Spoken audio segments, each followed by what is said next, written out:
যে আক্তারের বিরুদ্ধে মামলা, শুধু আক্তার নয়, আরও 5-6 জন আছে এখানে। কার কার সাথে কি কি মামলা হচ্ছে এবং কীভাবে মামলাগুলো হচ্ছে সেই বিষয়ে আমরা আলোচনা করব। তার আগে আমরা 2-3টি ভিডিও দেখব যেখানে আপনারা সরাসরি দেখতে পারবেন মারামারি কে কখন কোথায় কিভাবে শুরু করেছে, সেই বিষয়গুলো একটু দেখে নিই। আর সেই ভিডিওগুলো দেখার আগে প্লিজ আপনাদের কাছে আবার অনুরোধ, আমরা এখন যুদ্ধ অবস্থায় আছি, আমরা যুদ্ধে নেমেছি, আপনাদের সহযোগিতা চাই এই যুদ্ধে আমরা জিতার জন্য। প্লিজ সাবস্ক্রাইব করুন, ম্যাক্সিমাম কমেন্টস করুন, সাবস্ক্রাইবের সাথে সাথে প্রত্যেকটাতে কমেন্টস করুন। লিখতে না পারলে জাস্ট লাভ রিয়েক্ট বা কোনো একটা রিয়েক্ট দিয়ে চলে যান, কিন্তু একটা কমেন্টস করুন, সাবস্ক্রাইব করুন এবং শেয়ার করুন বেশি বেশি, যাতে আপনার অন্যান্য বন্ধুবান্ধবরাও এই বিষয়টা দেখতে পারে, জিনিসগুলো জানতে পারে। তো চলুন আমরা ভিডিওগুলো দেখে তারপরে কথা বলছি। ধন্যবাদ। আরে জঙ্গি ইউনুস তার সাইন লয়ে গাড়ি দিয়ে রাস্তা রাস্তায় ঘুরতেছে নিউ ইয়র্ক সিটি। একেবারে লজ্জা, সে নিউ ইয়র্ক শহর গেল রে, একেবারে গেল, মান ইজ্জত গেল, ইংরেজিতে তাও শেষ। In your coalition with stop religious persecution in Bangladesh, free Hindu, free Chinmoy, stop Hindu, Buddhist and minorities killing. New York City, 48th Street, 3rd Avenue. Yeah, people talking about his killing in New York City. Shame, shame.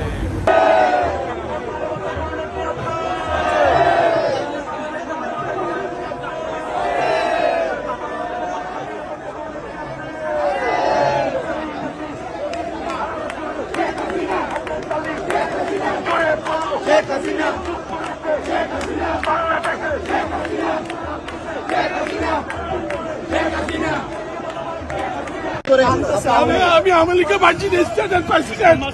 আমি তখন হাঁটি যাচ্ছিলাম, ওরা আমাকে সবাই মিলে আমাকে You creating all this video to show up online? You are motherfucker. Fuck out of here. You are motherfucker.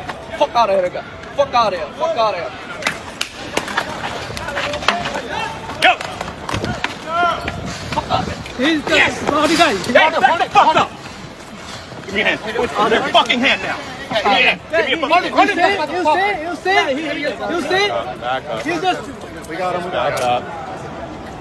You see?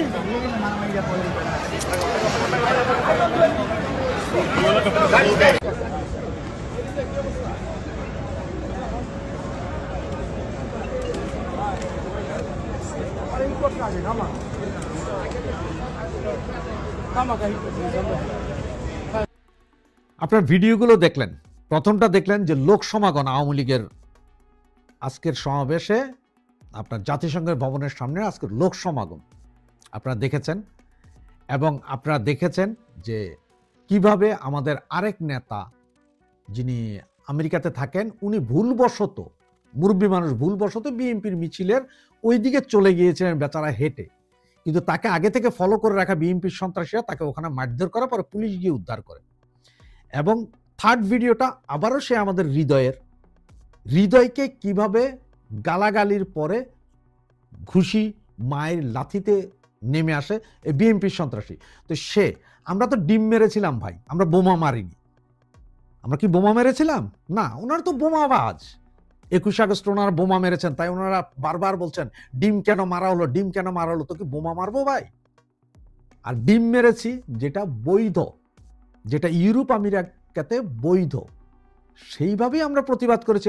আমরা অনুমতি নিয়ে ওই জায়গায় গিয়ে প্রতিবাদ দেখিয়েছি, প্রতিবাদ করেছি। আমরা হাতাহাতি করিনি, কাউকে থাপ্পড়, কাউকে লাথি গুঁতো দেইনি। কিন্তু এই যে দেখলেন আজকে জামাতি সন্ত্রাসী এবং বিএনপির সন্ত্রাসী কিভাবে হৃদয় এবং আরেকজন ভদ্রলোককে কিভাবে ওরা মেরেছে, হৃদয়ের নাক ফাটিয়ে ফেলেছে এবং চোখ কালো হয়ে গেছে, এবং ওই ভদ্রলোকেরও নাক এবং কানে প্রচণ্ড ব্যথা পেয়েছে। সুতরাং কালকে এই ঘটনার পরে সমস্ত কিছু ডাক্তার দেখে হসপিটাল সার্টিফিকেট নিয়ে ওনারা সম্ভবত রাতের 12টা বা 12:30টার দিকে আমেরিকান টাইম ওনারা মামলা করছেন। মামলার সমস্ত কাগজপত্র ওখানে আমেরিকাতে আওয়ামী লীগের অনেক লয়ার আছে, তারা সহ নিজুম মজুমদার, সে সহ এই মামলা করছেন। মামলার প্রধান আসামি হচ্ছে যে 1 নম্বর আসামি হচ্ছে যে আক্তার 1, মির্জা ফখরুল ইসলাম আলমগীর এবং জামাতের তাহের, এই তিনজনই মামলার আসামি হচ্ছেন। এবং এটা সরাসরি হত্যা মামলা, হত্যা চেষ্টা মামলা হবে। এবং আমেরিকা বা ইউরোপের আইনে আপনি কাউকে মারলে আপনি কিন্তু মামলা হওয়ার সাথে সাথে অ্যারেস্ট হবেন, বিচার পরে আগে অ্যারেস্ট হয়ে যাবেন আপনি। আর এখানে অ্যারেস্ট হবে তার কারণ হচ্ছে যে ভিডিও ফুটেজ আছে, ভিডিও ফুটেজ আছে যে কে মারছে, সুতরাং কে মারছে তারা অ্যারেস্ট করবে। এবং তাকে ইন্ধন দিয়েছে কারা? সেম এই 3 নেতা। তার কারণ হচ্ছে আক্তারের ব্যাপারে আপনারা জানেন, আক্তার হোটেলের সামনে, তার যে hotel grand Hyatt hotel, tourist visa নিয়ে গিয়ে ওখানে রাজনীতি করছে, ওখানে তিনি মিছিল করছেন, স্লোগান দিচ্ছেন এবং তিনি বলছেন আমাদেরকে যদি মারতে আসো আমরাও মারব। এবং ওনার হোটেলে গতকাল 2-3 জন ছেলে এমনি নিচের গ্রাউন্ডে ঘুরতেছিলেন, উনি এইটা নিয়ে মামলা করতে গেছেন যে ওনাকে মারতে গেছে। আর আজকে ওনার নির্দেশে, ওনারই নির্দেশনায় এই ব্যক্তিকে মেরে দিয়েছে। 2 জন আওয়ামী লীগ নেতাকে, একজন ছাত্রলীগ এবং একজন আওয়ামী লীগ নেতাকে মেরেছেন। এবার তো আপনারা মামলা খাবেন নাকি? কারণ হচ্ছে আমরা ডিম মেরেছিলাম এটা নিয়ে ব্যাপক প্রপাগান্ডা চালিয়েছেন সারা বাংলাদেশে, ফেসবুক, ওই বুক, সেই বুক, যে এটা খারাপ কাজ করেছে, এটা লজ্জিত কাজ, এটা ওই কাজ। তো এখন জামাত, বিএনপি, হিজবুতি আপনারা কি করবেন? আপনারা কি দেশের মান সম্মান বাঁচাইছেন? যে আপনারা ধৈর্যই মাইরা দিলেন মানুষে, শান্ত প্রতিবাদ করতে গেছে ওখানেই মাইরা দিবেন আপনারা? আপনারা বাংলাদেশের মতো মব কালচার আমেরিকা তো আনতেছেন, এখন আপনাদের মব কালচার আপনাদের জায়গা বরাবর দিয়ে দিবে, এটা মনে রাখেন। সুতরাং ওদের বিরুদ্ধে মামলা হচ্ছে, বাকি আরো কি কি হবে বা কতটুকু যাচ্ছে সমস্ত খবর প্রতি 4 ঘন্টা পর পর আপনাদেরকে দিতে থাকবো। জয় বাংলা, জয় বঙ্গবন্ধু। ইউটিউবে পিনাকি ভট্টাচার্য তার চরম প্রভাব সৃষ্টিকারী সব বক্তব্য আর বয়ান হাজির করে বাঙালির শব্দ ভাণ্ডারে অনেক অনেক শব্দই কিন্তু যোগ করেছেন। এর মধ্যে আবার অনেক শব্দের অর্থ বদলে দিয়েছেন, যেমন ধরেন জয় বাংলা করে দেওয়া। ঠিক তেমনি তার একটা শব্দ নতুন শিখেছি, যে শব্দকে প্রথমে ভেবেছিলাম বামপন্থী অভিধানের কোনো কঠিন শব্দ কিনা, যে শব্দ এত বছর জানতে পারিনি, তার কাছ থেকে শিখেছি। সেটা হচ্ছে ল্যাসপেন্সার।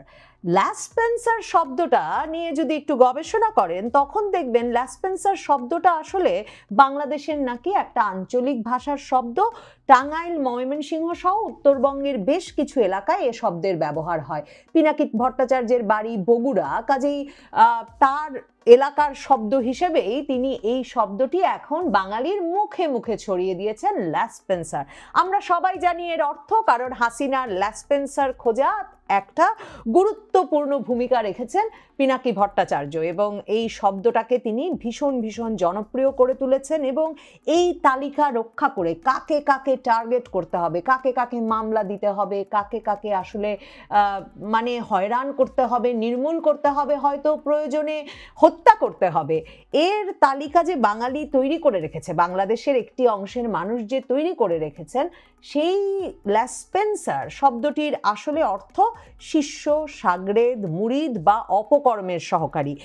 সাধারণত খারাপ কাজের সহকারী হিসেবে এই শব্দটির বহুল ব্যবহার রয়েছে বলে আমি উইকিপিডিয়ার একটা এন্ট্রিতে দেখতে পাচ্ছি। এখন হাসিনার ল্যাসপেন্সার খোঁজা যখন অব্যাহত আছে বাংলাদেশের প্রত্যেকটি সেক্টরে, হাসিনা এবং ভারতের ল্যাসপেন্সার এই খোঁজা যখন অব্যাহত রেখেছেন, তখন আমি দেখছি জাতিসংঘে ইউনুসের ল্যাসপেন্সার কারা, ইউনুসের ল্যাসপেন্সারদের একটা কম্প্রিহেন্সিভ তালিকা, একেবারে একটা পূর্ণাঙ্গ সম্পূর্ণ তালিকা, মানে প্রধানতম যে তালিকাটা তৈরি করা উচিত, সেই প্রধান তালিকাটা ডক্টর ইউনুস নিজেই তার এই সফরে তৈরি করে ফেলেছেন। এবং এই ল্যাসপেন্সার বাহিনী নিয়ে তিনি জাতিসংঘের সাধারণ অধিবেশনের নামে নিউ ইয়র্কে একটা ফুর্তির সফরে উপস্থিত হয়েছেন। জুলকারনাইন সায়ের আল জাজিরার অনুসন্ধানী সাংবাদিক, শেখ হাসিনার আমলে তৈরি করেছিলেন all the prime ministers man, তারপর থেকেই তিনি অত্যন্ত সুপরিচিত। সেই জুলকারনাইন সায়ের ডক্টর ইউনুসের জুনের লন্ডন সফরের সময় অনুসন্ধান করে বের করে এনেছিলেন যে ডক্টর ইউনুসের এই সফরে 40 জনের এই সফরে 37টি রুম ভাড়া করতে শুধুমাত্র হোটেল রুম ভাড়ায় ডরচেস্টার হোটেলে খরচ হয়ে গেছে 3.5 কোটি টাকা। কিন্তু সেটা তো ধরেন 4 রাতের একটা সফর ছিল। এবার ডক্টর ইউনুস 104 জনকে নিয়ে পৌঁছেছেন নিউ ইয়র্কে এবং সেই নিউ ইয়র্ক সফর লম্বা সফর, 22 তারিখ গিয়ে মানে পৌঁছেছেন আর ফিরবেন সেই 2রা অক্টোবর।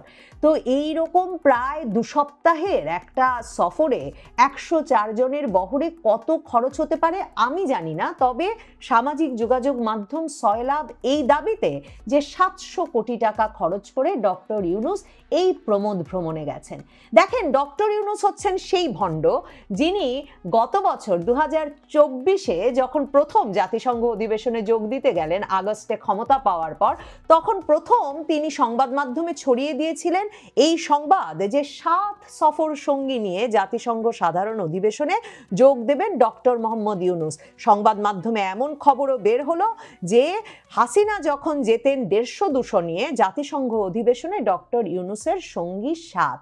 এরপর ঠিকই দেখা গেল যে ডক্টর ইউনূস গতবারও 2024 সালেও 80 জনের বেশি নিয়ে নিউ ইয়র্ক গিয়েছিলেন। একটা মিথ্যা কথা ছড়ালেন তিনি বাংলাদেশ জুড়ে এবং তারপর 80 জনের বেশি নিয়ে নিউ ইয়র্ক গেলেন, বগলবন্দি করে নিয়ে গেলেন এমনকি নিজের মেয়েকেও। নিজের মেয়ে ছাড়া তিনি কোনো সফরে যান না, ঠিক যেমন তিনি ব্যক্তিগত সহকারী তার ডক্টর ইউনূস সেন্টারের ব্যক্তিগত সহকারী লামিয়া মোর্শেদকে তিনি একটা সিনিয়র সচিব পদ দিয়েছেন সরকারের, এসডিজি বিষয়ক সমন্বয়কারী এমন একটা পদ দিয়ে তিনি বসিয়েছেন। সব সফরে সঙ্গে নিয়ে যান তার ডায়েরি রক্ষা করতে। অথচ এই ল্যাসপেন্সারের যে তালিকা এবার জুলকারনাইন সায়ের বের করে নিয়ে এসেছেন 104 জনের তালিকা, যে 104 জন ডক্টর ইউনূসের সফর সঙ্গী হয়েছেন, সেই তালিকা পড়লে দেখবেন ডক্টর ইউনূসের সরকারের বরাদ্দ করা ব্যক্তিগত সহকারীও যেমন ডক্টর ইউনূসের সঙ্গে গেছেন, ঠিক তেমনি ডক্টর ইউনূসের সঙ্গে গেছেন তার দশকের পর দশকের ব্যক্তিগত সহকারী, তার সেক্রেটারি হিসেবে ইউনূস সেন্টারে বছরের পর বছর দায়িত্ব পালন করা লামিয়া মোর্শেদও। দেখেন, ল্যাসপেন্সারের তালিকাটা কেন, এই কম্প্রিহেন্সিভ তালিকা, এই মানে সম্পূর্ণ তালিকাটা কেন গুরুত্বপূর্ণ। জুলকারনাইন সায়ের এই তালিকাটা বের করে এনেছেন এবং সেই তালিকায় দেখবেন যে ডক্টর ইউনূসের 2 মেয়ে দিনা আফরোজ ইউনূস এবং মনিকা হেলেনা ইউনূস সরকারের সফর সঙ্গী হিসেবে আছেন।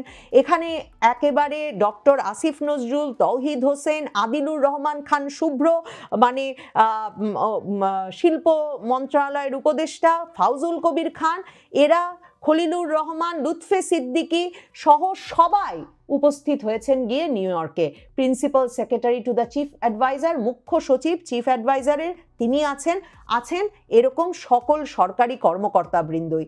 এবং সবচেয়ে ইন্টারেস্টিং হচ্ছে যে আমাদের কেন ল্যাসপেন্সারদের চিহ্নিত করতে হবে। দেখেন, এই যে লুৎফে সিদ্দিকী, এই যে ডক্টর ইউনূসের সফর সঙ্গী হওয়া বিডার চেয়ারম্যান হয়ে বসা তরুণ আশিক বিন হারুন, এরা ঠিক কোথা থেকে কিভাবে বাংলাদেশে এই জুলাই আগস্ট আন্দোলনের এত বড় বেনিফিশিয়ারি হয়ে উঠলেন।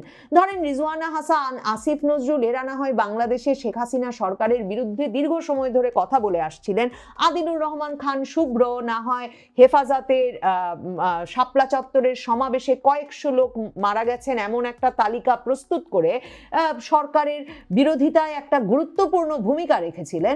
যদিও সেই তালিকা মিথ্যা প্রমাণ হয়, তাকে তখন জেলও খাটতে হয়েছিল, কিন্তু মানে তার একটা রাজনৈতিক অবস্থানের কথা পরিষ্কারভাবে জানা যায়। কিন্তু এই যে লুৎফে সিদ্দিকী, বাংলাদেশের 80-র দশক 90-এর দশকের শুরুর এক পুলিশের আইজির ছেলে, কত বড় সৎ পুলিশ কর্মকর্তার ছেলে হলে ভাবুন তো যে তার পক্ষে এমনটা সম্ভব যে তিনি সারা জীবন এমনকি স্কুল পর্যায়ে তিনি লন্ডনের সবচেয়ে দামি স্কুলটায় পড়েছেন, বিদেশে বিদেশে পড়ালেখা করে এখন হঠাৎ করে ডক্টর ইউনূসের আহ্বানে তিনি এসেছেন বাংলাদেশ উদ্ধার করতে। বাংলাদেশে প্রাইভেট বিনিয়োগ বিষয়ক পরামর্শ তিনি নাকি দিচ্ছেন ডক্টর মোহাম্মদ ইউনূসকে।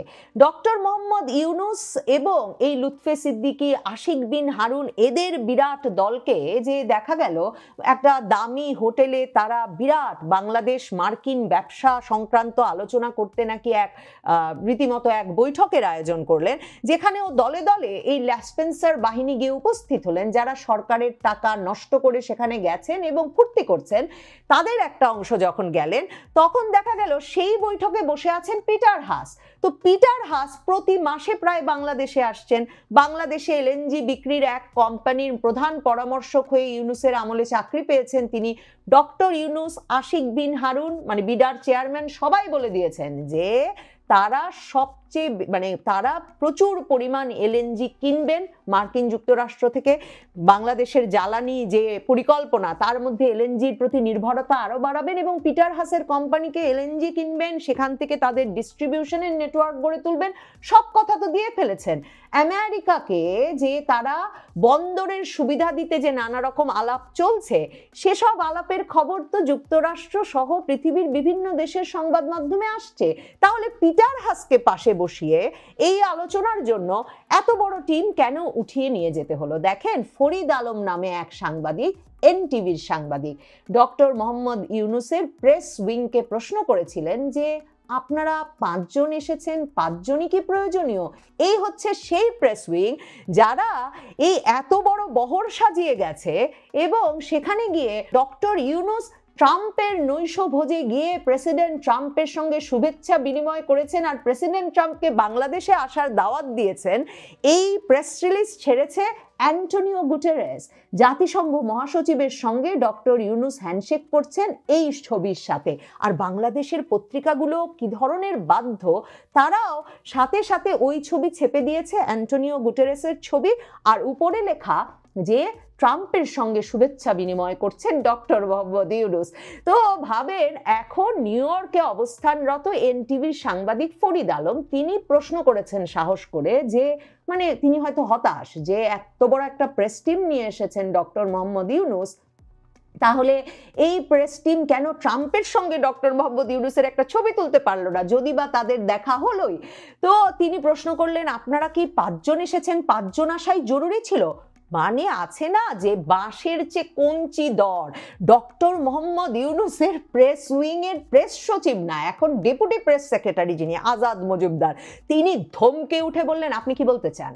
তখন ডক্টর মোহাম্মদ ইউনুসের প্রেস সচিব কোনো মতে পরিস্থিতি সামলানেন। এই ফরিদ আলম বলছেন এই প্রশ্ন তোলায় যে 5 জন প্রেস উইং এর সদস্য আছেন কিন্তু 2 জনকে কখনো দেখা যাচ্ছে না। এই 2 জনের মধ্যে একজনকে ল্যাসপেন্সার বাহিনী যে বলছি, তার কারণ হচ্ছে ইউনুসের ল্যাসপেন্সার বাহিনীর এই প্রেস সচিবের টিমে যে 5 জন গেছেন, 2 জন যে অনুপস্থিত, কোথাও দেখা যাচ্ছে না তাদের। এদের একজন হচ্ছেন অপূর্ব জাহাঙ্গীর, ডক্টর ইউনুসের আপন ভাতিজা, আরেকজন হচ্ছেন সুচিস্মিতা তিথি, ডেইলি স্টারের সাংবাদিক ছিলেন। তো এই 2 জনকে কোথাও খুঁজে পাওয়া যাচ্ছে না। ফরিদ আলম প্রশ্ন করেছেন, আজাদ মজুমদার এই প্রশ্নের জেরে বলেছেন যে এই লোককে মানে আপনাকে সাংবাদিক হিসেবে আগেই ব্ল্যাকলিস্ট করা উচিত ছিল। ভাবেন, ডক্টর মোহাম্মদ ইউনুসের ল্যাসপেন্সার বাহিনীর কত মানে প্রভাব প্রতিপত্তি, নিউ ইয়র্কে কাজ করছেন এক সাংবাদিক, সেই সাংবাদিককেও ওনারা ব্ল্যাকলিস্ট করে দেবেন কেন? প্রশ্ন করলেন আপনি। 5 জন গিয়েছে, 50 জন নিয়ে গেলেই বা কি করতেন? দেখুই ওই ভিডিওটা। আমরা 5 জন এসেছি, অবশ্যই দরকার ছিল। আমি বলি, আপনি কিভাবে জানেন যে দরকার ছিল কি ছিল না? এটা তো আপনার বিষয় না। এটা হেড অফ দ্য গভর্নমেন্ট, এটা ইন্টারিম গভর্নমেন্টের যার সাথে আমরা এসেছি উনি মনে করছেন যে এটা দরকার ছিল, এটা এসেছে।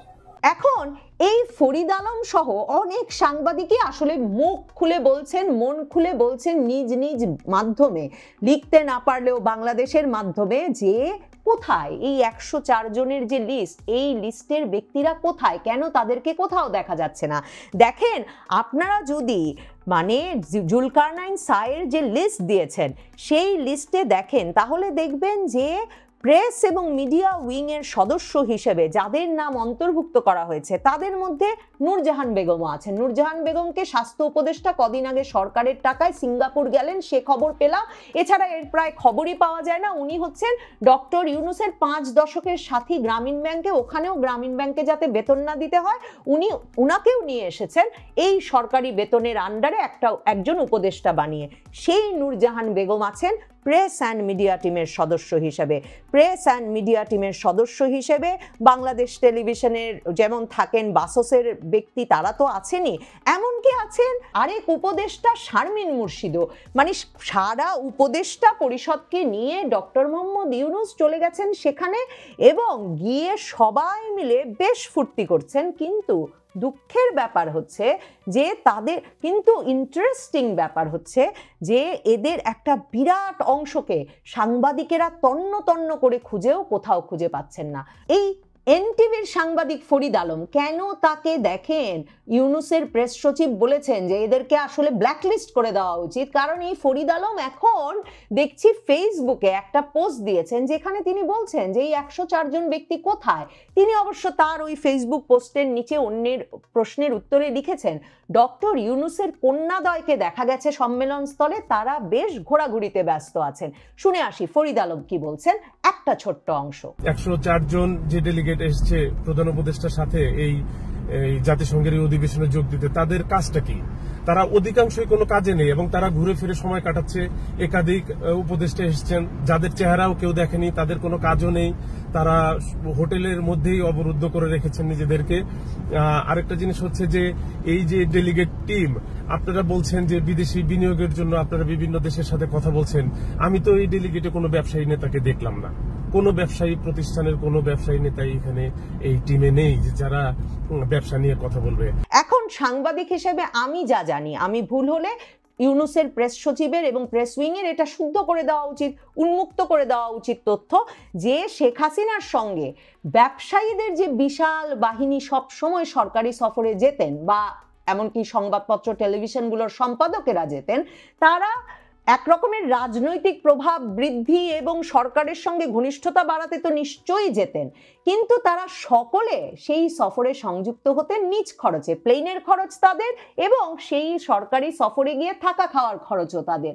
এখন ডক্টর ইউনূস এই যে বিশাল বাহিনী নিয়ে গেছেন, ধরেন প্রেস উইং এর 5 জন গিয়েছেন, 2 জনের খোঁজ নাই, এবং অন্যদিকে আবার ওয়াশিংটন থেকে গোলাম মুর্তজা চলে এসেছেন, ওয়াশিংটনে নিযুক্ত প্রেস মিনিস্টার, এমনকি কাঠমান্ডু দূতাবাস থেকে এক কূটনীতিককে উড়িয়ে আনা হয়েছে ডক্টর ইউনূসের এই সফরের ব্যবস্থাপনা করতে। মানে এই যে বিরাট বহর তার লাগছে, ঠিক কি কারণে লাগছে, কি ধরনের বৈঠক তারা করছেন সেটা তো পরিষ্কার করা দরকার। পররাষ্ট্র মন্ত্রণালয়ের কর্মকর্তারা জানাচ্ছেন যে এবছর পুস্তিকা অনুযায়ী 62 জন হলেও ডক্টর ইউনূসের সফর সঙ্গী সরকারি নথি অনুযায়ী আসলে 104 জন। আর গত বছর পত্রিকায় বলে গিয়েছিলেন 7 জন সফর সঙ্গী, আর নিউ ইয়র্ক সফরের বহর পররাষ্ট্র মন্ত্রণালয়ের পুস্তিকা অনুযায়ী 57 জনের হলেও সরকারি নথিতে সে সংখ্যা ছিল 80 জনের বেশি। ডক্টর মোহাম্মদ ইউনূসের সরকার কত রকম মিথ্যা কথা বলবার যে কত পথ তৈরি করেছে, এবং তার অংশ হিসেবে তিনি বিভিন্ন লাসপেন্সারদের দিয়ে কত রকম মিথ্যা সংখ্যা এবং প্রচারণা যে করে বেড়াচ্ছেন, তার নমুনা এটাও। যেমন ট্রাম্পের ছবি বলে গুতেরেসের ছবি প্রচার করে দেওয়া ডক্টর মোহাম্মদ ইউনূসের প্রেস সচিবের একটা নির্লজ্জ মিথ্যাচারের প্রমাণ, ঠিক তেমনি সফর সঙ্গীর সংখ্যা নিয়ে তাদের এই রাজনীতিটাও ভীষণ ঘৃণ্য, ভীষণ একটা মিথ্যা, এবং সেই মিথ্যা ধরা পড়ে যাচ্ছে। তারা তাতে চেতে উঠছেন বটে, কিন্তু মিথ্যাকে ঢাকতে পারছেন না। এখন আমার প্রশ্ন, এই অন্তর্বর্তীকালীন সরকারের কি কাজ আছে? কোন বৈঠকটি গুরুত্বপূর্ণ ছিল? এখন পর্যন্ত ওই প্যারিসের মেয়র, কসোভোর প্রধানমন্ত্রী, এসব ছাড়া তো একটা গুরুত্বপূর্ণ বৈঠকেও ডক্টর মোহাম্মদ ইউনূসকেই উপস্থিত হতে দেখলাম না। তাহলে ডক্টর মোহাম্মদ ইউনূস এই এত বড় বহর নিয়ে গেলেন কেন? দ্বিতীয় প্রশ্ন, ডক্টর মোহাম্মদ ইউনূস রাজনৈতিক সংস্কৃতি অনুসরণ করেই এমন করছেন, কিন্তু ডক্টর মোহাম্মদ ইউনূস 104 জনের মধ্যে কি একজনও তাদের নিজ খরচে গেছেন? এই এত বড় বহর কি শুধু শুধু তার সেবা শুশ্রূষা করবার জন্য প্রয়োজন ছিল? এই লাসপেন্সার বাহিনীকে এই গিফট, এই উপহার ডক্টর মোহাম্মদ ইউনূস কেন আমাদের করের টাকায় দিলেন? তৃতীয় প্রশ্ন, ডক্টর মোহাম্মদ ইউনূস সফর সঙ্গীর সংখ্যা নিয়ে মিথ্যাচার করলেন কেন? আর তার সফর সঙ্গীদের এই বিরাট বহর অনুপস্থিত কেন? তারা কোথায় বেড়াচ্ছে আমাদের টাকায়? ডক্টর ইউনূসের লাসপেন্সার হওয়া তো ভীষণ লাভজনক একটা ব্যবসা বলে মনে হচ্ছে। এই ব্যবসায় দেখুন তিনি কিন্তু ভাগ দেন নাই জুলাই আগস্ট আন্দোলনের নেতৃত্বে থাকা একজনকেও। এই আক্তার হোসেনকে নিয়ে তিনি ডিম খাওয়ার সম্মুখীন করেছেন অন্য পথ দিয়ে বের করে দিয়ে, এবং এই আক্তার হোসেন জুলাই আগস্ট আন্দোলনের নেতৃত্ব দানকারী এই যে একটা সাধারণ পরিবারের ছেলে, সেই ছেলেটা হয়েছে হাস্যরসের উপাদান। আর ডক্টর ইউনূসের যেসব ল্যাসপেন্সাররা বিদেশ থেকে পড়ে এসেছেন এবং জুলাই আগস্ট পর্যন্ত যাদের রাজনীতিতে কোনো আগ্রহ ছিল বলে আমরা জানতাম না, সেটা তাসনিম জারাই হোক আর লুৎফে সিদ্দিকী হোক আর আশিক বিন হারুনি হোক, তারা বেশ মজায় আছেন, বড় বড় হোটেলে থাকছেন, আরাম করে নিউ ইয়র্কে ঘুরছেন আর ডক্টর ইউনূসের চাকরি আরো পাকা করছেন। এই ল্যাসপেন্সারের তালিকা আমার মনে হয় বাংলাদেশের মানুষ মনে রাখবেন এবং আগামীতে এই ল্যাসপেন্সারের তালিকাও ভীষণ কাজে আসবে।